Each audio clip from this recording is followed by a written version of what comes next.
Hello, everyone, and welcome to the Unauthorized Teacher Podcast. Thank you so much for joining us today. I am here today with a very, very special guest. I'll let him introduce himself. Hello, I'm Geoff Saws. Hi, Geoff. How are you doing today? I'm doing well, thank you. How are you? Good. I'm so happy to be here at your beautiful school, Waterloo. You're one of the founders, correct? I am technically not a founder. I've known the founders since we worked together before they founded Waterloo, but I'm not a founder. Well, I think Waterloo is such a fantastic school. My husband has been teaching here for 2 years. Well, he's been a counselor here for 2 years. And I have been really, really impressed with the way that you guys lead this school. It's project-based learning, correct? Correct, yeah. Which I think is I'm excited to dive into that. Sure. But before we dive in, I wanna get kind of a baseline of where you came from. So what year did you graduate high school? So I graduated high school a long time ago, 1994, Wow. and I had gone to a boarding school. So it was a boarding school in Massachusetts. Wow. So, yeah, last century. And just so we all understand, boarding school is like sleepaway, Correct. It correct? was a You live co-ed dorm. school of about 350 kids total Wow. in Massachusetts, and yeah, so it was a formative time. Well, I'm just really curious, Yep. what is the biggest difference that you've noticed between when you went to school and schools now? Ooh, that's a good question. Well, one would be, when I was in calculus in high school, the big debate among the teachers was like, do we use the TI graphing calculator or Mm. not? Like, so just the sort of influence of technology in the classroom has been, I think, really significant. But then on top of that, you also realize really the conversations about these new things coming down the line, whether it be, you know, a graphing calculator or say it's math, any of the other AI issues, the same question prevails, which is how do we integrate and how do we take this technology that everybody is talking about and how do we use it in the classroom? So it's kind of funny how the questions are all still the same, but the a lot of what I see being different is driven by kind of what technology is available and how is that going to change how we teach Yeah. or how students learn. Yeah. And I'm interested, so going to a boarding school, how do you feel it was being immersed in your schooling like that? Well, it's kind of wild because when you think about your day, right? And I've taught at boarding school Mhm. as well. So when you think about a day in the life of either a teacher or a student, so let's take the student perspective. When you think about the day of a student, if you're in class from like 8 till 3 at a day school, that's a small sliver of a student's day. Whereas a boarding school, there's so much that happens after that day, from 3 till they go to bed at 10 or 11 p.m. And then you have the morning time. So in a way, as a student, school, there was class time, but then there was so much extracurricular time. And it was always, to me, that was always kind of part of the experience. Right. And I say that because it's also shaped who I am as a teacher, because to me, my school experience was that, my teachers were also my coaches.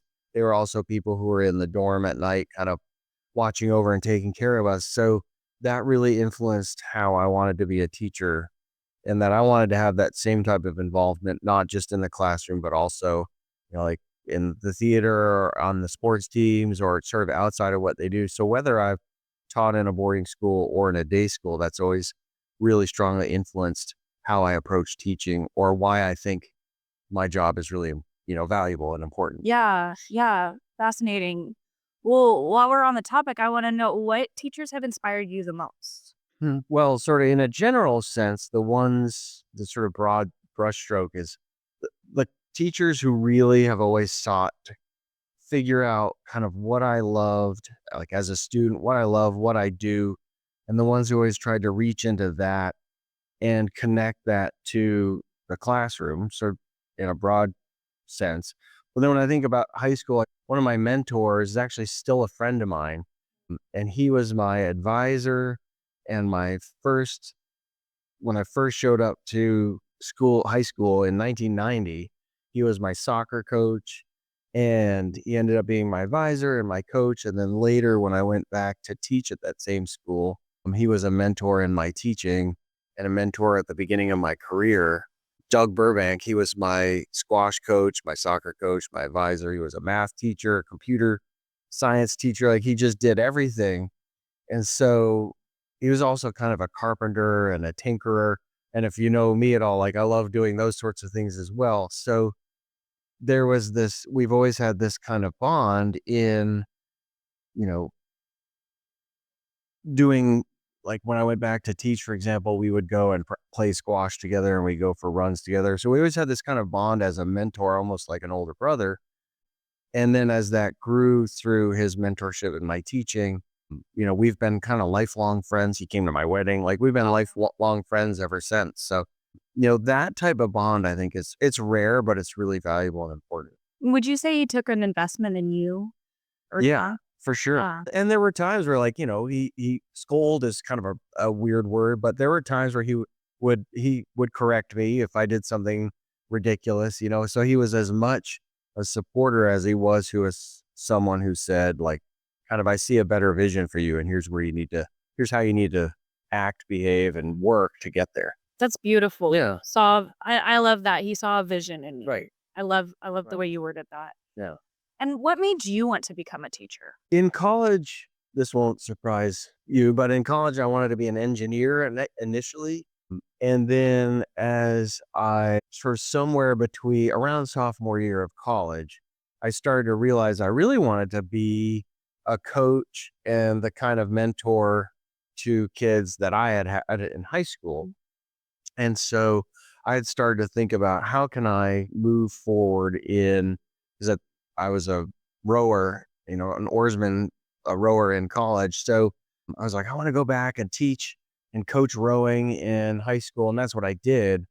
And it just kind of naturally came to be somewhere around when I turned 20. I was like, this is what I want to do. I want to be a Yeah. teacher. I want to be the kind of mentor that I had in high school to other people. And that was actually when I switched to being a history major, because it was something I studied lots of math and science in high school.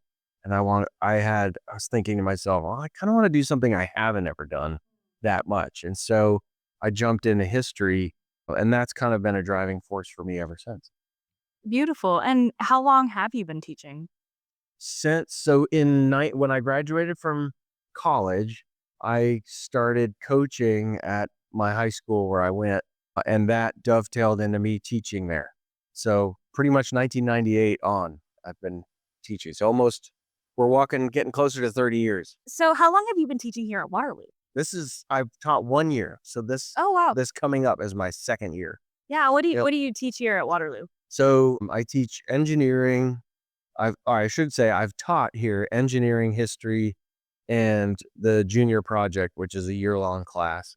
And then in the upcoming year, I'm going to be doing engineering, government, and physics, and the junior project. Oh, wow. You've got a heavy plate. Yeah, it was fun though. So, It's a lot of fun. I want to know, what do you think is the benefit of project-based learning? okay, so I mean, I could talk about this for a while, but I think in a lot of ways, I'm going to modify your question a little bit. Yeah. It addresses a problem I see a lot of people, a lot of teachers, parents, even people in business saying, which is about education, which is, kids aren't curious.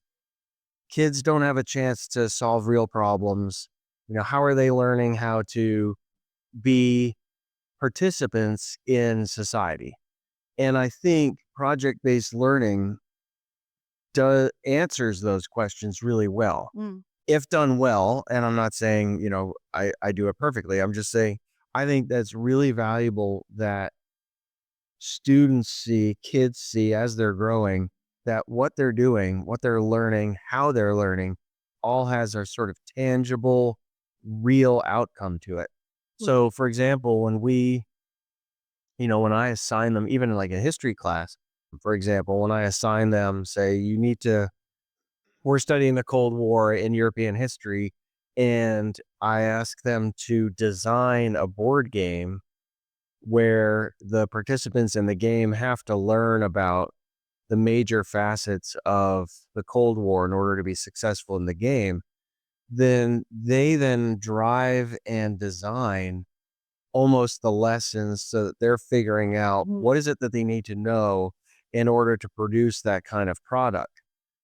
And what I love about Waterloo is often we'll take it one step further, which is to actually find a client is a weird word, but if you look at like what our Spanish class does, they write a children's book and then they donate and bring those children's books to a middle school. Mm, So they're not just writing a children's book or an educational book in Spanish for the sake of doing it, they're doing it for a client.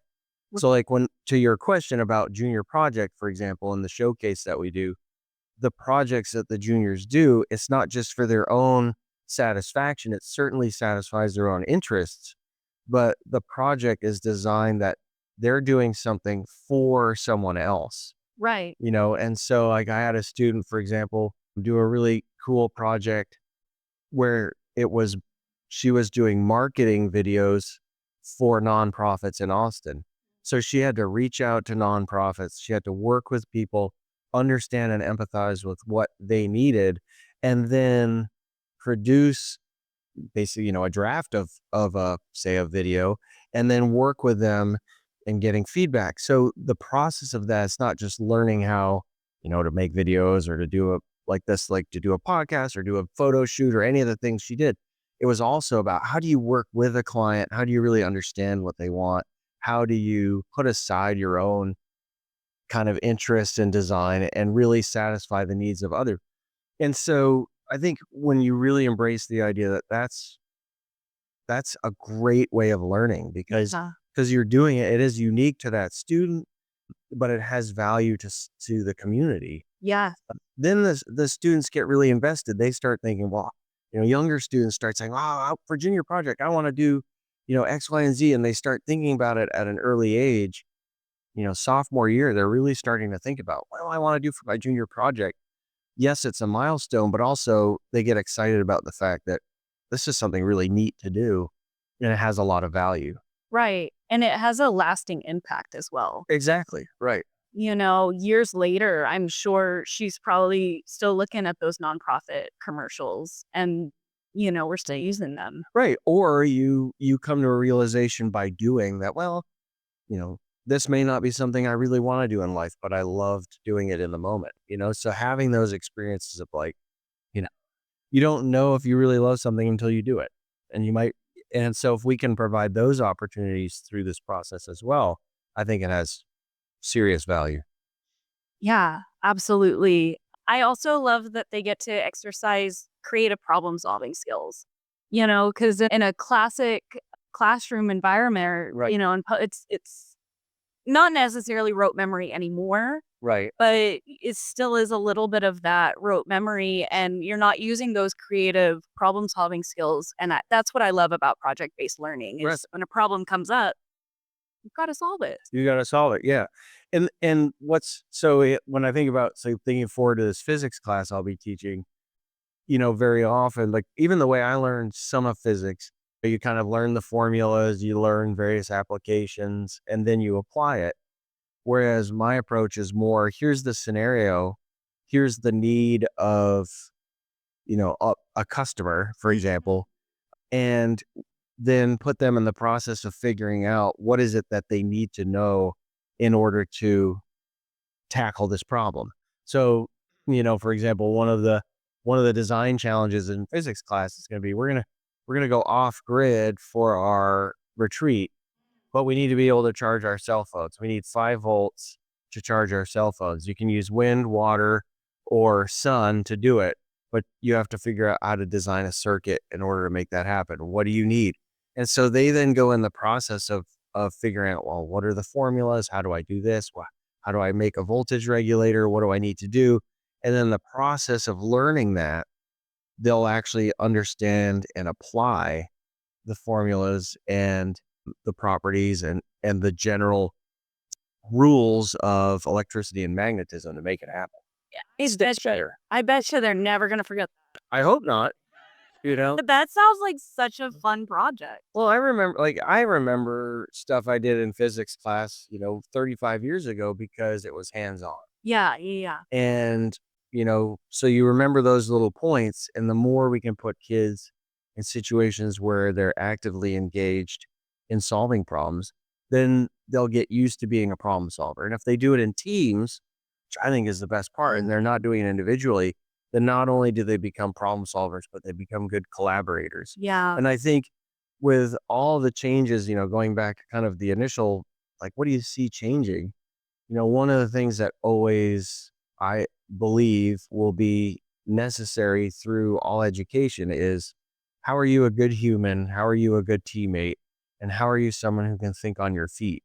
And whether AI comes in or out of the picture, or whether graphing calculators come in or out of the picture is irrelevant.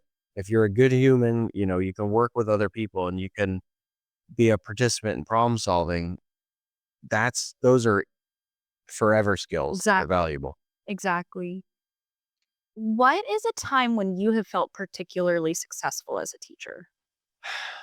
Hmm. I think it's a hard one. Teaching the one of the things is tough about teaching is you have the immediate there's always the immediate feedback loop of everybody always says, "Oh, the aha moment in the classroom," or things like that.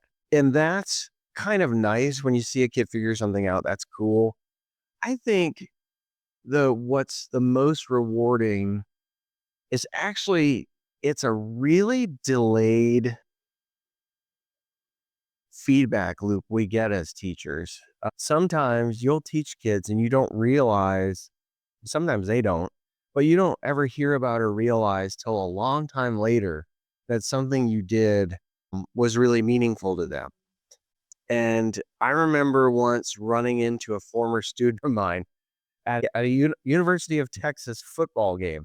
If anybody's ever been in one of those, there are like 80 or 90,000 people at a UT football game. And all of a sudden I hear "Saws," and I see this kid from across the way, and he goes, I became a teacher because of you." And then he got shuffled off in the, like, crowd. And so and like that, that didn't that happened in the classroom, but I didn't hear about it till, like, I mean, it was probably 15 years after I had taught him.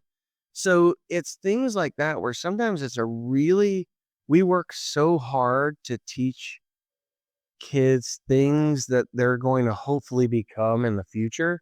Like you were saying about how Mr. Burbank was for me. He had a vision for what I could become, and we all do that as teachers. We have to have that vision for what a student can become, and that makes it really hard in the short run. Sometimes they're not there yet, right? It's small steps.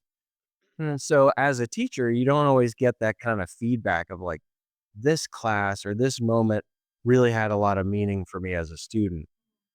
And sort of we in a lot of ways operate on faith that what we're doing and the impact we're having is going to have maybe, they don't all have to become teachers, but will have a meaning to them later in life. So I think that's what, like, when I think about that moment was like, all right, cool. This does, what I'm doing was just a neat moment, right? Like, Yeah. oh, cool. I influenced, someone's life in a certain way. And then so that, was kind of a long run moment, but that was really powerful. That's such a cool story. I can just picture it in my head, all of the sea of people. Right. Sea of orange, right? And Burnt orange. yeah, sea of burnt orange. And he was, and how he picked me out of the crowd. Like we're all sort of filtering into the stadium and the chance of that encounter even happening is so random, but it was so cool. That's such a cool story. Thank you for sharing. Yeah, no problem. Well, what is an example of what good leadership or good admin looks like Oh, to you? I think that one's a good one. I think and this is something we talk a lot here, and part of my job here is actually to try to help teachers grow in what they're doing as teachers, and it's not just in the classroom. Part of, I think, good leaders work hard to understand how people are both in the classroom and kind of what their whole experience is like. So, when I think about for example, a leader who is particularly powerful for me in my past anyway. Lance Latham is an administrator and educator at a school I taught at years ago. And one of the things we did is we had a weekly meeting. Like every Tuesday we sat down and we just had a talk about how the week went, what was going on, things that were going on in the classroom. He didn't like monitor me. He wasn't a manager. He was a mentor and he was a leader, and he would talk to me about, how's the week going? What are things going on? And the most of those conversations were he would ask me questions just about how things were going, what was challenging, who am I talking to? And it wasn't as much about him telling me what I should do as it was leading me through these conversations about, you know, how how are things in the classroom. And the key to that is for him, leading was deeply personal. And so I think a good leader is someone who understands that the work we do is personal, obviously super professional, but it's really personal, and that we're all in a process of trying to grow on our own interests in our practice. And that is challenging and difficult because it's also dynamic. The kids we get change over time. The school, depending on what kind of school you're in, the demands of school change over time. So um, a good leader is also able to help people through those dynamic changes that happen in Right. school population, parent population, all that stuff. Change is inevitable Change is inevitable. wherever Like, you are. yeah. And I always have felt like the people who have helped me most have been the ones who have understood who I am and then also really allowed me to be a participant in kind of directing where I want to grow. So one of the reasons why I love being at Waterloo is because, you know, I, I'm challenged in teaching some disciplines that I haven't taught much before, Mhm. but the people around me are deeply supportive of helping make sure that that goes well for me. Do you feel like being challenged yourself helps you challenge the students better? Oh, for sure. And I think one of the things too is about that, like being challenged myself, is I think there's an honesty component where one, students need to be confident that you, the teacher, you know what you're doing, obviously. Right. But then the element of, we are figuring this out together rather than, like, oh, I know the answer. I'm just going to make you struggle. It's not about that. It's about we're going through this process of learning how together. And I think that process of moving through challenge together Mm. is essential. Yeah. I don't know if that answered the question, but No, I love that's where I veered. that's beautiful. I love that. Well, it just hypothetically, Yeah. if you could snap your fingers and change one thing about education instantly, what Yeah. would it be? I think it would be providing more opportunities for this style of project-based education. I've been at a bunch of schools that have started to integrate it, and as soon as they integrate it, they start seeing the value in it. And one of the things that, Waterloo was founded to be a project-based school, so it was baked into it from the Mhm. start. And I know for schools, it can be really hard to kind of shift gears.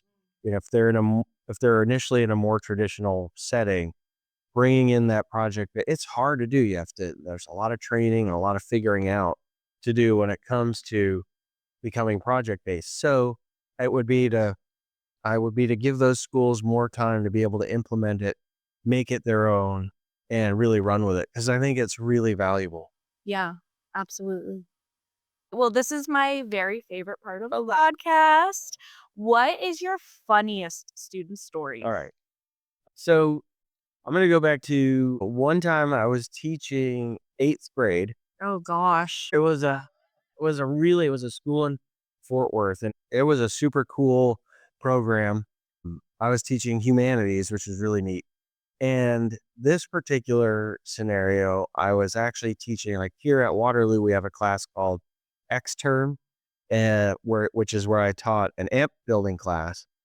But at the school in Fort Worth, I was teaching a class about I had the kids I broke the kids up into 2 teams, and I had bought 2 remote control cars, and I completely disassembled them and put them into 2 boxes with no instructions and told the kids, uh, that they had to figure out how to construct a remote control car out of all the parts that were in each box.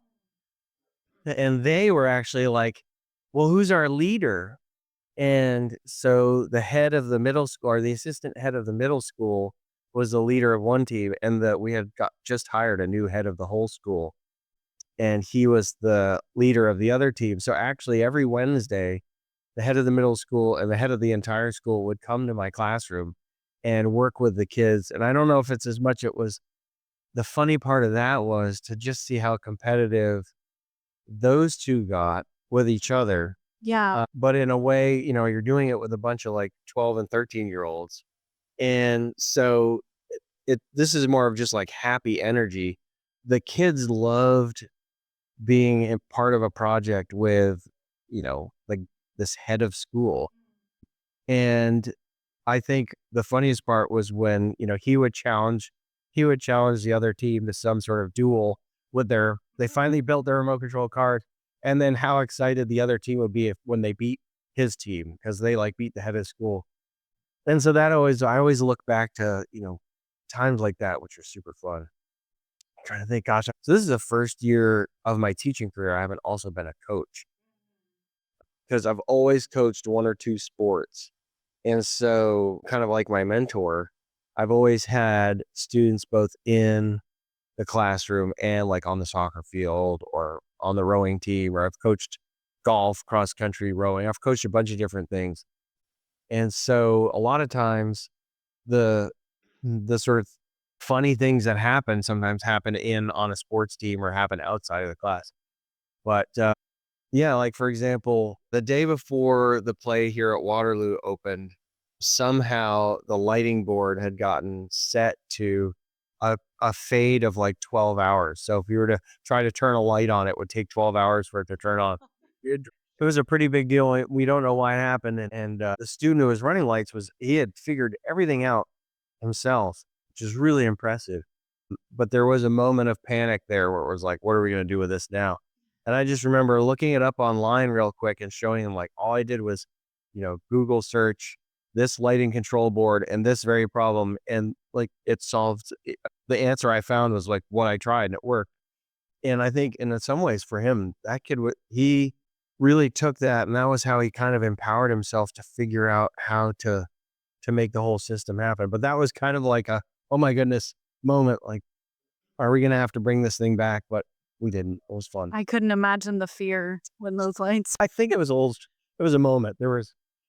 And so that was cool that that worked out. But I think like when I think about I teach an engineering class, and I think one of the sort of some of the joyous moments are when kids figure out, like, I lead them through a process of I give them a flashlight that's powered like by a hand crank. And I ask them, like, "How do you think this works?" And they have to sort of look at it and then listen to it and kind of figure it out. And whether or not they get it right, they know exactly how it works or not, isn't the point. The point is for them to sort of use their kind of powers of observation. But when someone gets it right, it's super fun because they'll be like, "I got it. That's like, I knew it. That's exactly how I thought it would work." So, things like that are fun. I used to teach a Latin class, and when you're teaching Latin, you're reading all sorts of crazy stuff.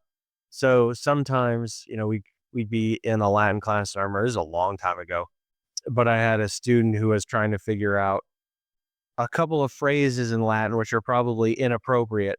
But I remember walking into the classroom and he had written this funny phrase on the board, which sort of was the equivalent of like "screw you" and the horse you rode in on. And it was just like, I looked at it and I just said, "Oh, that's interesting," and everybody kind of laughed. And then I erased it and we moved on. But that kid then every day tried to come in with a new sort of catchphrase that he had translated into Latin and sort of became this running joke, which was super funny. Or at one point in a class, I was at the board and we were goofing around. It was AP US history, and we were goofing around after taking a test, and the kids were asking me questions, and they were saying, "Hey, what do you, Mr. Salas, what do you think about this or that?"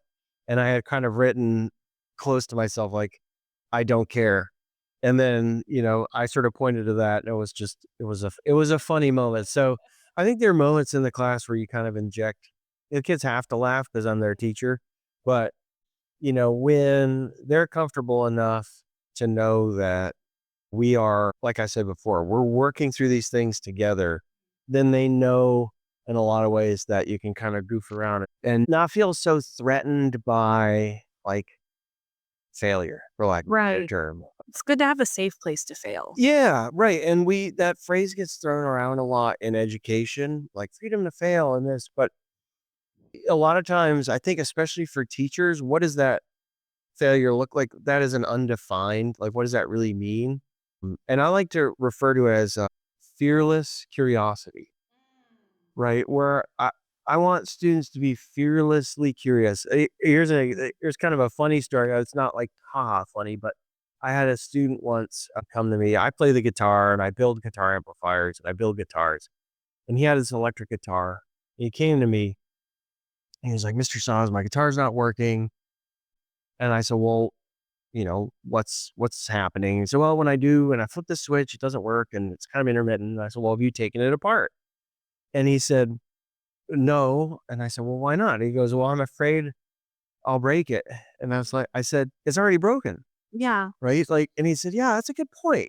And I always have like a little toolkit. So he had the guitar with him. So I brought out a screwdriver. I said, "Start taking it apart and see if you can figure out what the issue is." And as soon as he took the strings off, and as soon as he took the pick guard, the scratch plate off the top, he could see that there was a broken wire. And he's like, "Oh, it's that." And then instead of me doing it, bringing it back the next day fixed, he could then say to me, "All right, how do I fix this?" Mm. And so it took a little longer, but, you know, teaching him that, hey, yeah, this doesn't work. See if you can figure out why it doesn't work. And then Yeah. see can you ask to help you fix it is a more kind of lifelong, valuable way of approaching problems than just saying, "Hey, can you fix this for me? Because I don't know what to do." Yeah. You know? So, and his name was John, but being so excited about in that moment of, "I can fix this now." He learned a ton. He ended up later taking one of my amplifier building classes, and, he went on to high school. I love that. Yeah, it was cool. Well, before we leave, is there anything you want to share with your students? Whatever you do, whatever challenges come and face you, be curious, be unafraid to try new things. Where I have seen my students derive their greatest joy is from overcoming some of the obstacles that they thought they could never overcome. Example, students saying to me, "I don't want to have to cold call people to figure this out. But the only way to do it, the only way to figure it out, the only way to solve their problem was to make phone calls." And there's to coach them through that and to be willing to try those hard things. Try something that you think is going to be really difficult, if only for the value and learning that you can try difficult things. I think that is something every student should do, should have the opportunity to do. And I think every teacher should encourage them to do it. Because that is where you really learn about yourself, is when you do something hard and you realize, even if you can't, even if it doesn't work out, you realize that you can try to do things that are Yeah, hard. absolutely. And one of my coach in college always used to say, "Be persistent and be stubborn." And at the time, it just sort of became a catchphrase. But over time, I've learned that be stubborn means find something you want to do and don't let anything take you away from that. Mhm. And be persistent means even when things get difficult, stay at it, keep trying. And really, when you think about those two things, if you're stubborn, you're going to, not in the bad way, like, "Oh, you're so stubborn," but if you're stubborn in the sense like, "I will not be deterred from what I know is right," and then you're persistent at it, you will eventually see success. I love that. Well, thank you so much, Geoff. My pleasure. Thank you for everything you've given us today. I love that. I'm gonna echo fearless curiosity. Yeah. I loved that Oh, phrase good. a lot. Well, thank you so much, everybody, for listening. This has been the Unauthorized Teacher Podcast. My name is Regan J. Bencall Mashburn. Please be sure to give us a 5-star review on Spotify and YouTube. It surely boosts our numbers. And be sure to follow us everywhere. We have Instagram, Spotify, YouTube, Patreon, TikTok, all at the Unauthorized Teacher Podcast with no spaces. We'll talk to you next time. Thank you.